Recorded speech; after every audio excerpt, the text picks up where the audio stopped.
Mesha Premotobre Kasee na se ewo efifi mantemo ewuto senya empotem honom na enipa mienu bi epra a won ho aka ne nyina kowie tipa truck bi na etwifa won so ewo ewuto breku edwom honom a chese stores bi ewo ho be yese ahodo nsia de akwanhia yinti asesei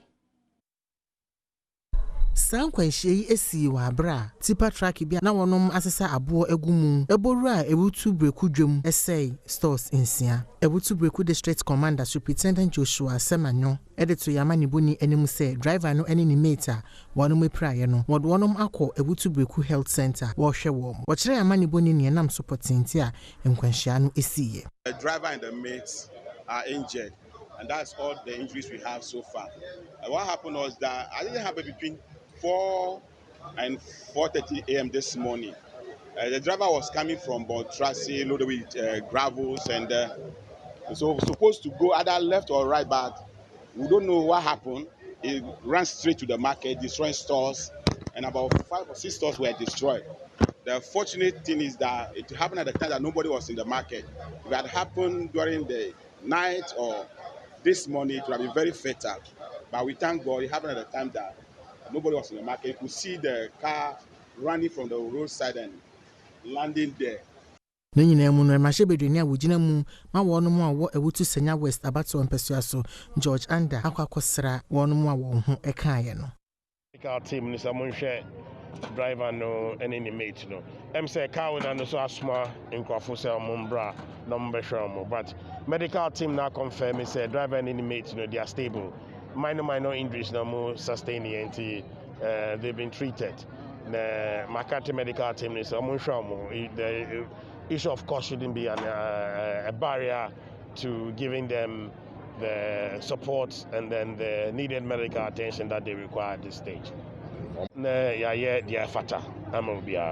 This year we ewutu senya west Stephen Kwame Kwei enso ede ato Ghana fo nyina animu se wonyan se bibi ebisi no wode amanyosem efore mu no eya no mo ye bibi na okape omen na ye MPP aye NDC na fe omo ye politics but ye wi fi se nipa ne nkwa ana yedidi ago ti de esi medi kan se nadmo ede omo reports beba ana MTTD omo ha police omo ha Enwachiri ena Razak Ibrahim ya oye nadmo director ewe wutu senya western so ede nsem bi etudwa mostly eba field na se bibia say ya hwe ne ama na ewo na dia store una na beka kire ye dia bo ni ya hwe yiwia mostly bisa say bia ha car na ebe hye mu se ewo insurance cover ebetumi cover nyama na ntumi cover then the process it to our higher authority.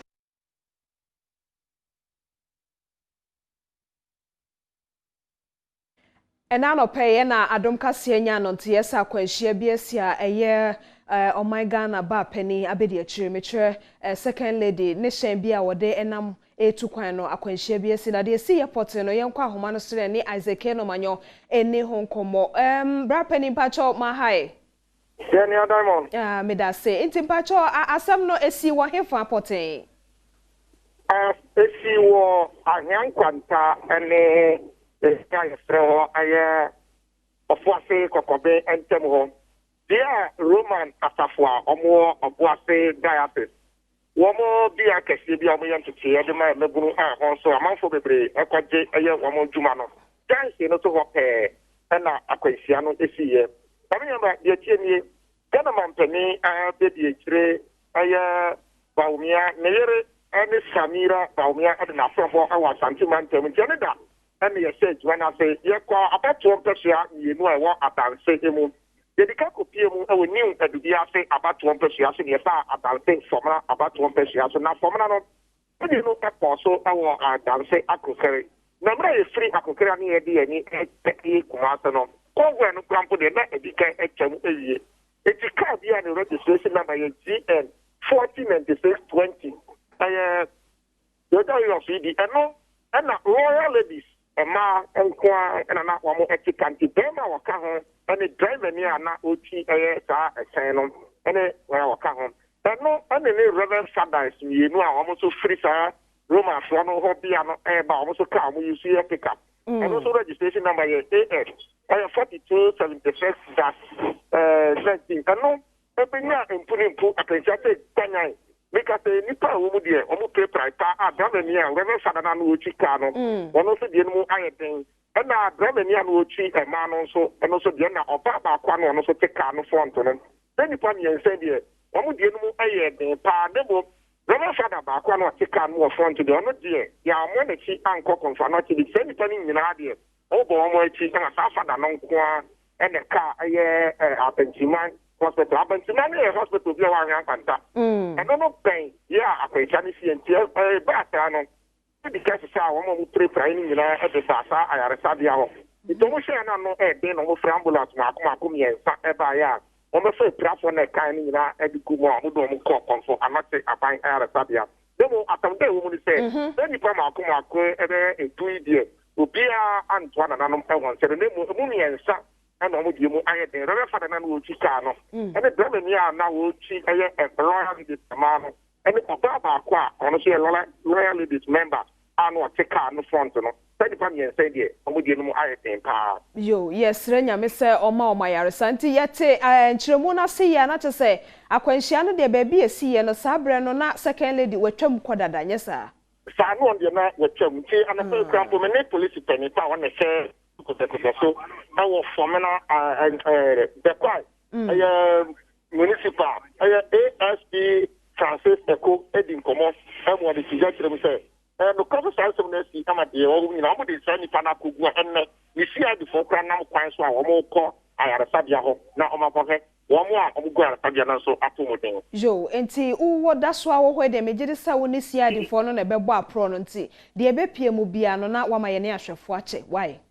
That's say. Ebusiane Isaac Keno Manyo and a church nkoma kwanhia na no pay esi ye ne munchiremu and na ode ama no afa yenko ensemfo from na yenko elembele abato empeso aso na no kwasiada ye twam yi na NDC amanyuko ne mabi ekonya kwanhia na eno na churchofo pani de ma NDC amanyuko no owura Johnson Dunkatia ahye safo ne bose prebia ne honamra aba wa kwam ensa san kwanhia no esi ye nti sama nyuku na ye NDC no aye krado se won behwe won kusi se won ho beto won Tochofo panyini ema NDC amanyuku no Johnson Dunkatia ekosra abusia wonom ade hye enya nkwanhia ewo elembele abato mpesua so na wo hye wonom bo se NDC amanyuku no ebebo modin a na wonom a wo ho kai wo san nkwanhia ne mu nyina no wahwe wo mu kusi se won ho ebeto won mo ya wo hye bo se ewura ba kwa wo hwere ne nkwa no wonom ebehwe ne ma ama wonom akwa akodu school pom so say NBC e ko tena ko ya so le ma we ja wo ho ene abusofo a we ja wo ho ye na yechi emfa enchewo ya ne mo ka say pra bebe duria na Dr. Sipayanki o ka to ni se o se party pani oni se accept party a dan so etim para no school fees ya wo de be school na go si se wo be wie die on pese ho kakura be bank Dr. Yankisi o be fasa aka ni ya he para se wo be to every school Emmanuel Amakofibua ena ye mrahye bedwani a mugina mma wo no mo a wo elembele abato mpesua so ono so eden sem sei ena tudwa ake bia o ba o dre amra na mo bo mtu akake de bo ma ba ko ke na mi no e ba pa han ke e bra sai mo ba ka da go school oni be de ba university ya la mo uzina yu ma yo ke yuzi nemo ene yesa we ke hayasa iya ya mi tie bo ra omlem senra me ma mo ni gaga o yi jira ke na men disfaten den na ne me ma mo yara fu ma ma o yi disba 700 million or 7,000 million abrasu de ba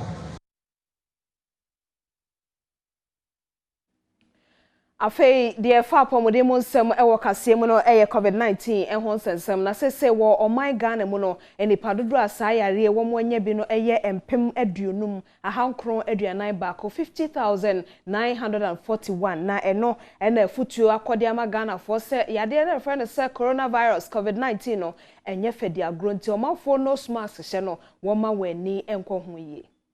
I use it because I assume it is in a rubber, so that infection rate, I don't see it to be somehow contaminated. So all that I know is a nose mask and it's in a package way, so I believe it is somehow safe. Men tokura na me di bibia fa ho. Me ba ma pu manonno minuo me ame wo me natural one na me de fa me ho. Nti me nose mask bia. Oh, they say definitely no. On my FT campaign in the Habani, the draw Akano. And secondly, so no, it's also share Rabamo. So, August Max, no matter means see, yet me turn a box, no, a see who into me, I mean, for sometimes and so, and one say, my shebe, Mishanisa. You are rubber anymore. Hands at trial and be part on Kakana Masha. Case I baby if baby and I are more.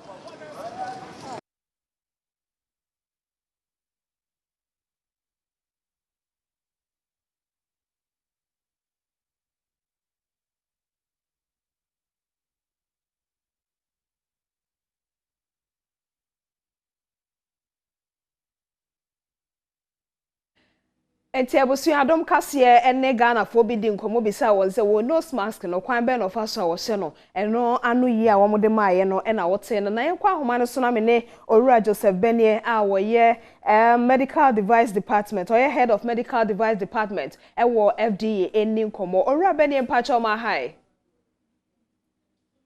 Hello Owura Benie mpacho temenka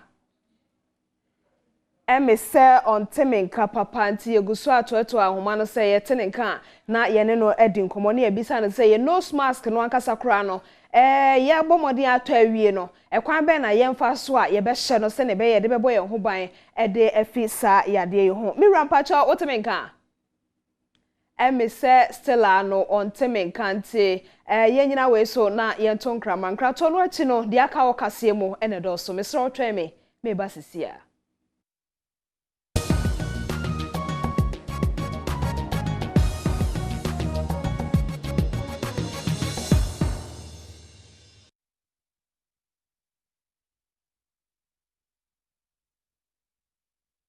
Enwa Kasee live ewo Facebook enti ubenya bi ahwe wo ho metoa ensem ne so edi amaw pristanfo a wo ensawom prison anasa ensawom afiase ena wo to enkrade ama Ghana fo se akabriti awai na Ghana fo nyina ekwa akoto aba na won kokromoti power no won de akire tumi a wo no wo sere wo mo se ade bia de basabasa yo beba wo abato ni brem no won twe won ho firi ho se ne be ya won fo obi meka wo mo wada afiase wo dada fi se wo mo kra no wo mo ayema wo mo nkoho Enidefia ewo memu ayema ehwa ayema pa ye frame Patrick Dakumisa many Director General of Ghana Prison Service me no kasei oba ye prison mu a ye lock up no 13,333 instead of capacity of 9,500 prisoners. And some medium security prison a Medina say no ebra wonum esi ye no wonum ne say anka nediafo hawoche ani dunso ena anka wode won ebegu ho na say no wonum a wo ho no ebeduru be mpem miensa ya empo ebribi wo ho no mu a ya na wonum a wo ho no ebro mpem miensa ene ahanu sede enediafi ho no ayemma ya na ema wonum a wo hwe ho no so no obre yie pa I frame Director of Prisons Isaac Kofi Ejiro, in charge of operations and welfare. Sir, prison no bo peso a. I will hear P. Asude P na deba. Infidia this yedi chen kola no nsano ejuma. And even baby ombeda. And even omo aya rehwem.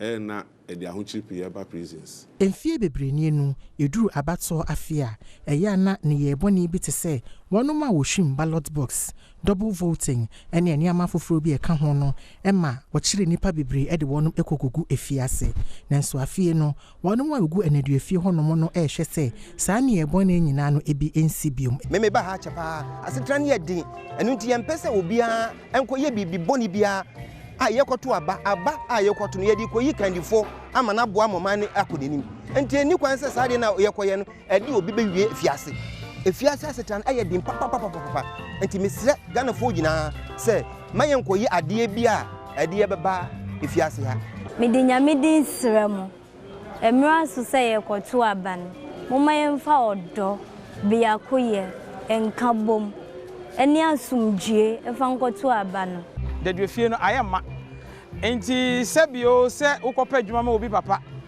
se ukoyeleti parliamentarian no so ye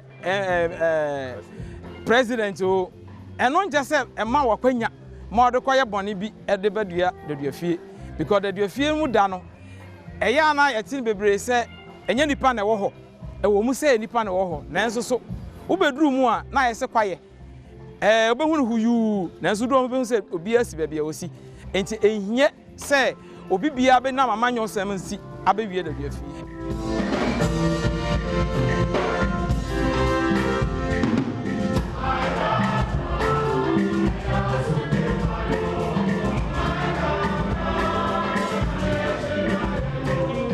Sede afie bia no eneduyefo a wonum eye quaristers eye nom ede bo asundue hu dawuru no afie nso no wonum aye num a ede ebio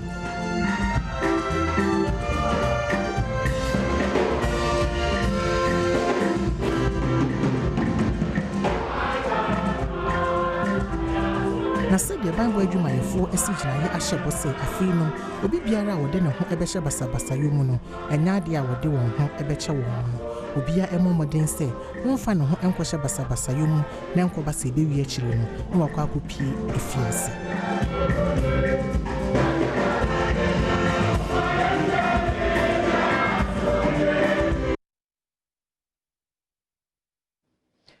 Kwanchafo penny a wada Ghana Cocoa Board adwumako no ene Ora Joseph Boahene edu na penny kire se aban ne de dwuma bi asine ni so a ene se kokoo akuafo amoawa eha wo kokoo ene wo kokoo ndua no se waje penny a aban ne betwa ne nyina egu na wama won patasika ye Ghana cedi no apem me kire 1000 Ghana cedis.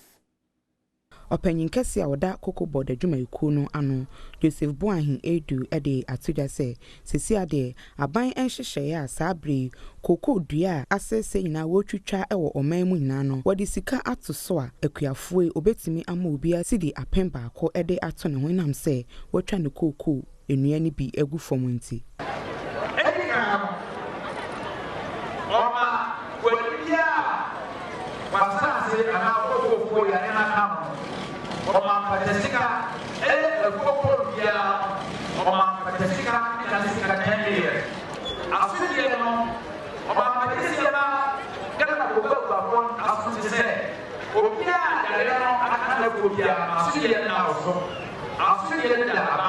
afi wode atukoko akuafoi animu se sabre de emre edu se enema pa ene eneye pa betimi ama won kokofu ayeye no wode sane me ninara egu akwam obi e cooperative mu abia no ade edi kan se mo hwe niye ane pruning moma pruning no entu mu koko no ema moma nkrampan bia kwane wo mafuom bonse sunyina de nkrampan oye koko aye koko opeso kodua pe so kodua pe emrahye bedwani a owo doma mfimfin a wosan eye osofo a wohwe apomoden ho nsem so kwaku ageman manu ede adesrede ato Cocoa Board adwumayeko no enum se sabre de wo monsoso nya omafemu de na akwan ahodo a ekokoko mu nyina no wo beye na akuafo yinso wo ho etimi atom we have got the brand of Florida opposite Pontuku no prapa ni sese wo free help osunyana no si sa akade no sini kotra wo so a ubedru nchente ma chene se wo kofa briku asare wa kosunyana enti ko ma ye petro ka ye mre sama ye kwa ye tia yesu ye na ye ya do ma ko ya sase ye na roba bi ohia wo Nana Samuel Kumi ena oye Bonomantem Koko Akuafo Cooperative Union no oye won panyin pa na wode nsem bi eto Adom Kasee enimu se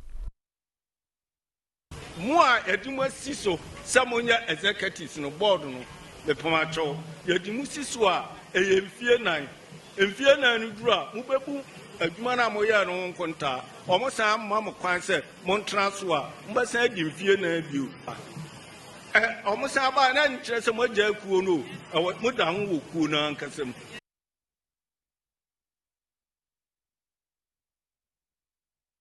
Penny Adodanko Akufo-Addo ahye n'anu aprobo ase ewo enkranmantemo na dwuma bi a obedi ewo saa aprobo yi mu no ewo mantam yi bi edi kan a waye ne se obechebi lamte ensamso no anase overhead no a waye no ofa edi kan no wabia no.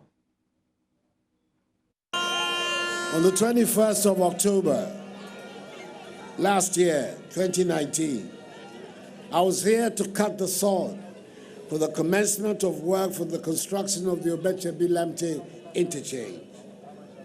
Today, a little over a year ago from that momentous event, I'm happy to be back here to commission the first phase of the Obeche-Bilamte interchange, which has been completed 5 months ahead of schedule. We congratulate the contractor on this admirable, worthwhile feat, and we hope it will characterize the rest of their performance. The completion of Phase 1 will enable the contractor, Messrs. Quiros Galval, UK International, to begin work on Phase 2 immediately after this commissioning ceremony. Today's event is further testimony to government's determination to address the issues. The completion of Phase 1 of the Obeche-Bilamte interchange shows the seriousness that my government attaches towards addressing the congestion within some of the major cities of our country.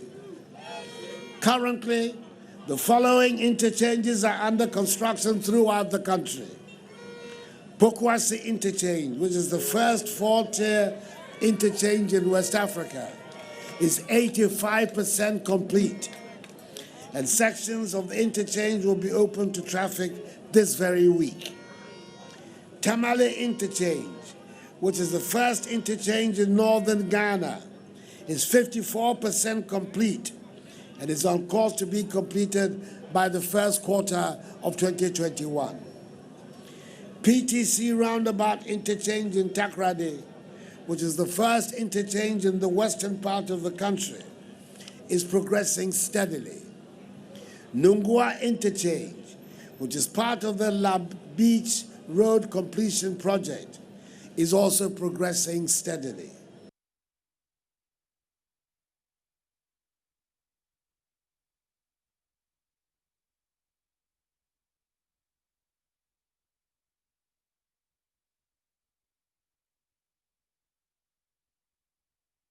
Abusia meto nkraba nkrato no achi no kokromoti power mu nsem ene beba wakwam na de obeti bie wo nkrato no achi ene se Ora John Dramani Mahama ka kire o mapani Adanko Akufo-Addo se saa na mamuo we no eye bibie wo ho ade awudie ne ahohiehia ena ebre Ganafo nkrato ye chi no mekenkan mu nsem amawo.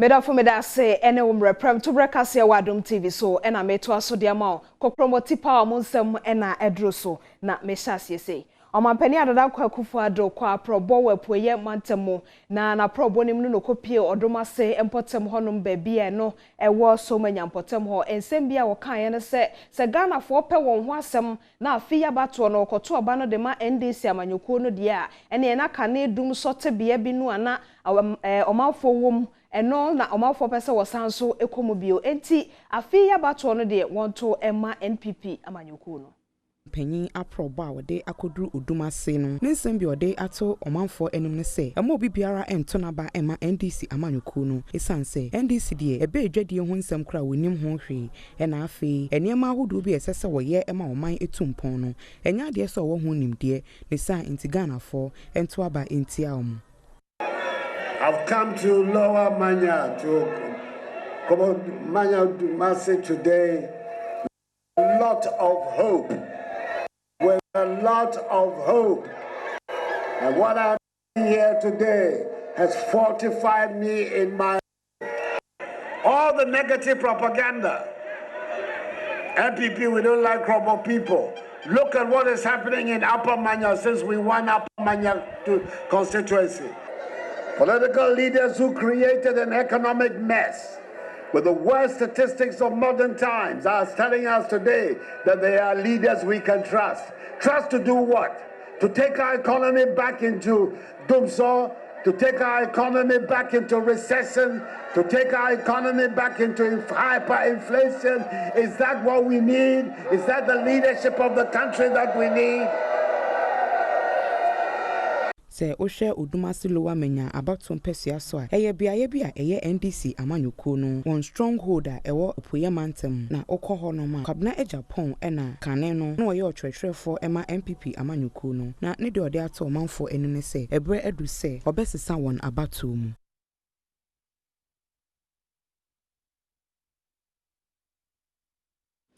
National Democratic Party metre NDP amanyɔkuo no wɔn nso ayɛ nsɛnkyerɛfoɔ nhyiamu na nhyiamu no asene nsɛm bi a wɔkaeɛ ne sɛ efi bra kane mampani Jerry John Rawlings ɛka nkyɛn gu no yɛ no NDC foɔ boa paa na wɔn toto nsɛm gu Ghana foɔ asom sɛ wɔn ma ne wuo no nya wɔn mmɔbɔ na wɔn to aba no ɛma NDC sɛnea ɛbɛyɛ afi abatoɔ no wɔn ɛna ɛbɛdi nkonim nanso saa deɛ no a wɔn yɛ no wɔn boa efi sɛ ɛnhyɛ da nya wɔn mmɔbɔ bi asa. National Democratic Party, Omanpenyi dada Jerry John Rawlings awekɔ nkra akyire nkani na nakonedu Agyeman Rawlings ɛyɛ wɔnom Frank Etuni ɛyɛ nsɛmtrɔfo nhyiamu bi no ɛna wɔnom editu dwa sɛ ɛnya ade a wɔnom bɛma kwan ama NDC amanyɔkuo no ɛnya mfasodie bi afiri Omanpenyi dada awakɔ nkra akyire no ewuo no ɛho. Alhaji Mohammed Frimpong ɛna ɛtwotwofo panyine ɛma NDP amanyɔkuo no. As a matter of fact, Jerry John Rawlings was eager to see Mahama lose in the 2020 elections because he believed Mahama and his cohorts had departed from the very ideals of probity and accountability upon which the NDC was formed. When Mahama was elected as the flag bearer of the NDC for the 2020 general elections, JJ was blunt about Mahama's intentions. According to JJ, Mahama's intentions are not to win the 2020 general elections. His intentions are to simply hijack the NDC with his money in an attempt to show up again as the party's flag bearer in 2024. We can foresee NDC losing this election. Nekasa nechiri ena osan so ede kokobo ema NDC amanyɔkuo mabi a wɔnom ayere ho esu etwa adwo enam Omanpenyi dada ewuo no ho se wɔnom enyai esan se eni nyina so bia. Today, the political henchmen who were utilized for such diabolic assignments have been rewarded with high positions in the NDC. And John Mahama and those who picked up the baton are also expecting big posts under a Mahama government. Those who produce forewords of books that cast the founder of the party in bad light are hoping to occupy the highest position in government on the ticket of the party, which was formed through the sweat and blood of Jerry John Rawlings. What did Rawlings do to warrant such disrespect from the NDC under the leadership of John Mahama? All Rawlings did was to be a voice of conscience, reminding them of his enduring principles of probity, accountability, and anti-corruption. Creeds the NDC under John Mahama blatantly disregarded. As a result, they sought to silence him so as to prevent him from publicly repudiating them for their unprecedented levels of corruption. National Democratic Congress Frank Etuni Eyora John Dramani Mahama na probom ewo eye etifie poye metra apa East Mantam nim no ensembia wo kan yesema omanfo ewo ho no enada won ho se one village one dam no a aban we se wo ya ma wo no eye dam papa bi e be so aba ma wo fi se on de ne wo hu se wa ye wo ho no eye bibibi anase ensuo bi a wo mo aye sesebi nabodabo e na enware wo Franketuni dima NDC amanyoko no John Dramani Mahama ekonto abo ewo etifie poye mantemu enodi atudwa se ekamia ese Ghana mampanyi na nadan kwakufu ado swimming pool dabo edware mu ena wosisi ewo mayimu afi wokoso akire mu se abanya eti edwamu etotuafo sika ena wose no ewo mayimu no no de na ban ebetene gwemu se mampanyi ewo afempinu eni eduonu ba komu a obehwe se obeye irrigation system ahodo ede ama akuafo se de beya ebetimi ama wonno baye enyini pomprom. When we're in office, we were building the Tamni irrigation dam. We didn't finish before we left office. After we left, that project has come to a standstill. And that project was supposed to irrigate 3,000 hectares of land for dry season irrigation farming. Instead, they went and started again one village, one pond. Those little duck ponds that ducks swim in, they call dams. Those dams have been a complete waste of government resources. Enkane mampanyi John Dramani Mahama wasaye Franketuni dima NDC amanyoko no okọ apro ewo Bawuku Central abato mpesua so Busiga Garu Tempane Binduri ene Zebila abato mpesua so afi wasaye bisa se eba ne sinti ena MPP amanyoko no ejai enyina mahodi ananka wono na ban ehyasie eyeye ansana wo free edwam. And so for us the choice is simple. Anytime the MPP is in office, we don't see any development. It is only when the NDC comes that we see development in our districts. And so we will vote for the NDC to come back and continue the development projects that it started. Dramani Mahama esade to ekuafo anim se onya betena so se mampanyini a obeye mechanization centers ediama ekuafo awodo se beya okuadwuma nso ebeye wonde.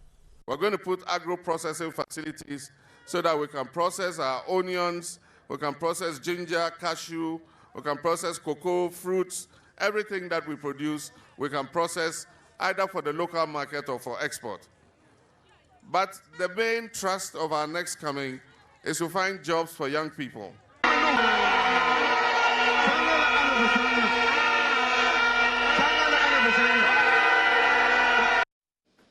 Ora Mahama Kroya enso kyerese ono de wogidi na wosusu so se omampani adodanko akufuado ene na ban eye nipa bia sebi wo mo kanipa hye de sese obi kana nkaka bi ma menka bia mamuo no etumi ekonkan no ono de na mamuo we so no enya saa ena wo ye no de ahohihia ahye omanfo ko. Franketuni ema NDC amanyoko no ene party no achitaifo bi edinsa woso ewo garu ewo Upper East Mantamu no ena wodi tu da se omanpanyi akufuado de waye no ho opanyini a woka obi nka bie wo mu se de nsamtrofo enya akwanya entimi nkyere wadwene ewo na mamuo mu no eda na di pefe se wo obi a ne a wotimi ya ne se wo beka enipa ahye ya ne nyina no ema kwan ema obi entimi nkyere na adwene wa abra onsuro ho. This is not the country that we envisaged when we passed the 1992 Constitution. Nana Akufo-Addo prides himself as a human rights lawyer, but he's become a democratic dictator.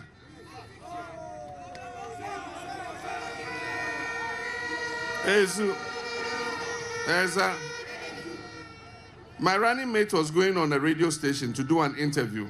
You know what they did? They jammed the frequency of the radio station. I was going on the same station to do an interview. I was supposed to start at 8 a.m. 8 a.m. they jammed the frequency of the station. I mean, what kind of government is this? I mean, so even free speech, you're afraid of free speech. What kind of country are they building? We need to make a change. Franketuni Mahama esan so eda na di se de sese o man esi kono enye saa e na Ghanafo esusu se omampani adanko Akufo-Addo ba bedi o man so anka ebeko.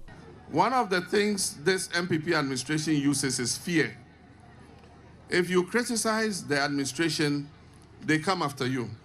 They will either dismiss you, or they will threaten you, or they will even kill you in some instances. We remember Ahmed Swali was killed. Up to now, his killers have not been found. There was a journalist here in Upper East. He investigated some malfeasance, and he had to run away for his life. And so this government is a very vicious government. I've spoken to several journalists. As soon as they do a program criticizing the government, they get threatening phone calls. And Namien Santo Aba, Franketuni ebo ewo Upper East Mantam no wono mo hwe ne mu kwan se obekọ miame bi te se na Vrungu Paga Bolga Central ene abato mpeso afufuru bi a eka ho.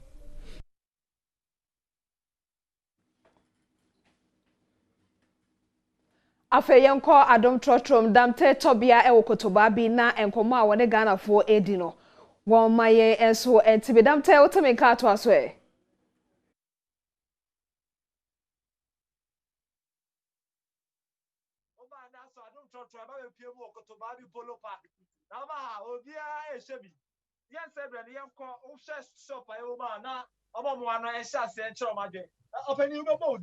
Now watch out the news no what say baby they na be so charge phone yo midase ya frem na na ya Adom fo nyame wonhyira mo se ampa mo na mo bi a kire na dwen ya me ka kakra ne se mahama o se nanado ye kan ka bi de obeka bia ni ho Ghana fo ebetie because ono wo se no ote so no so edwamfu na ne obi aba no de onye dwamfu no obeya ade amaye me ho atoyen a anya afi no obetron keka se ene wonye senti de obeka bia ye ntie ye beto aba mama nanado ya damase yo ye da se ye kwa chira obobo di na so charge news no de na be so charge phone pacha ye friend nebe Adom fo nyame nhira mo e damase ni mo aduma pa na me dem pese mi kire ma bi se sisi anadu election time inti misre nanado se won hwe ye man ni so ye na sisi anu mre ayewo mu no otanfo na sorry accident ni dos dodo enti ya driver phone so mo drive a omunya carefree se na ebe ya ye mfa nkwhye politics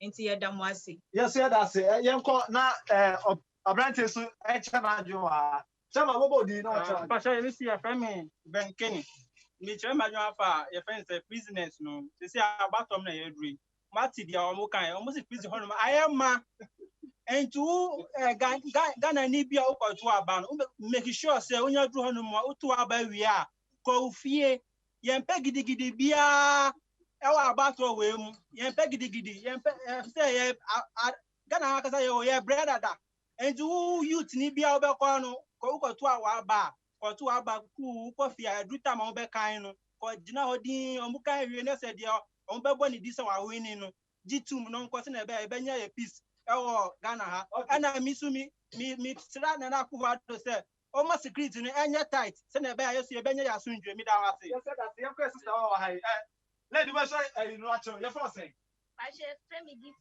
so what so me share ma ria for prison no kwa ya mo anom na e me ya anka mi osika anka makwa ya chance amom ayasra abato we yasre atemjidie wow president obenya bia yen na fa nije enfanta na chi ege ni senya mi asimi na we nti ada Adom for so ase se atin a kire ya adwen yo yes that say abete o shako na so challenge e friend kwaku ye bo a afre election time yes driver for so mo to mo bo e kwan so ayu omo to mo no mo nya speed beble no omo for so me die mra na afre e be twa na so me da wase yes that yo na lady d I am fancy ase baby dey do the dollar teleka na so o si over to you wa o say ho any am say I want to baby dey get mo wa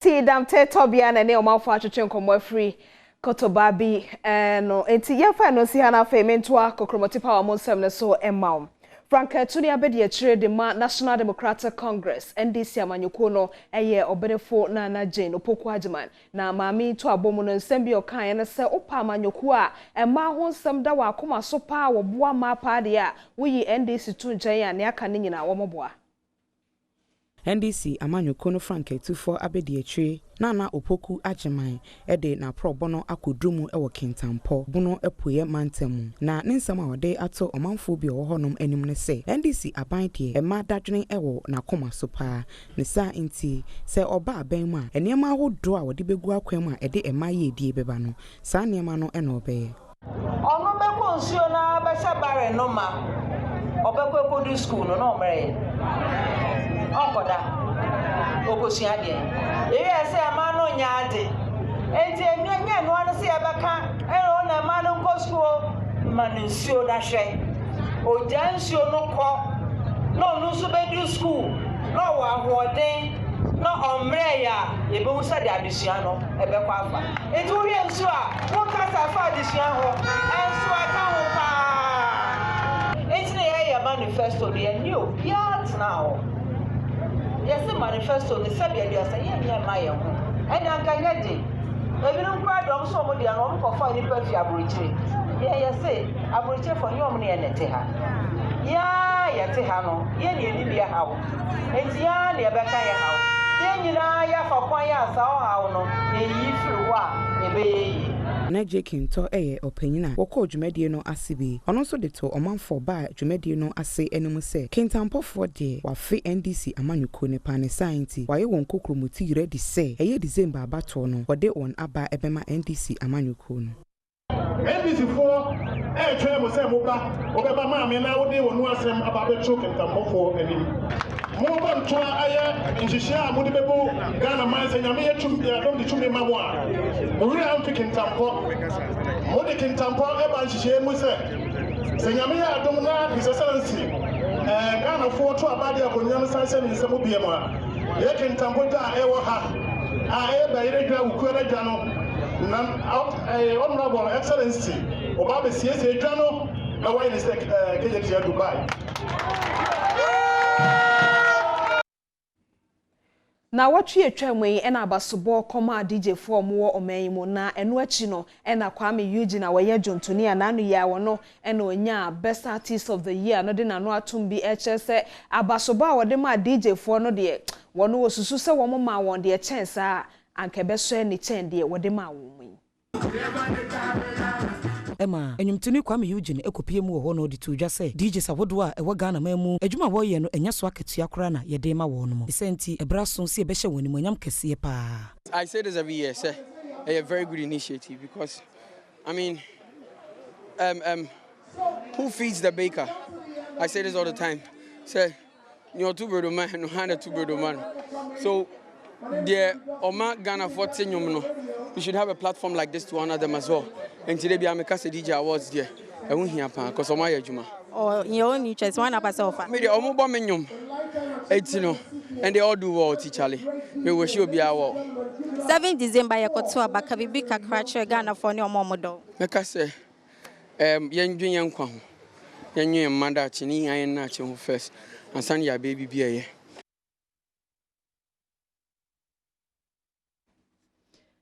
Sale buache da nkwa ne Kwame Eugene komo chichie so na midina de Premotobre Kasee ne dabna da wie me de besom wo Adom TV so no me de AC Kasee ho aboafo ye bebre me de obia se wonso a wo hwe ye na se kese eye wo de amede de ma mechra Diamond Fire for Fire adwumade no ene di so a eba wakwa mabusua memo aha edase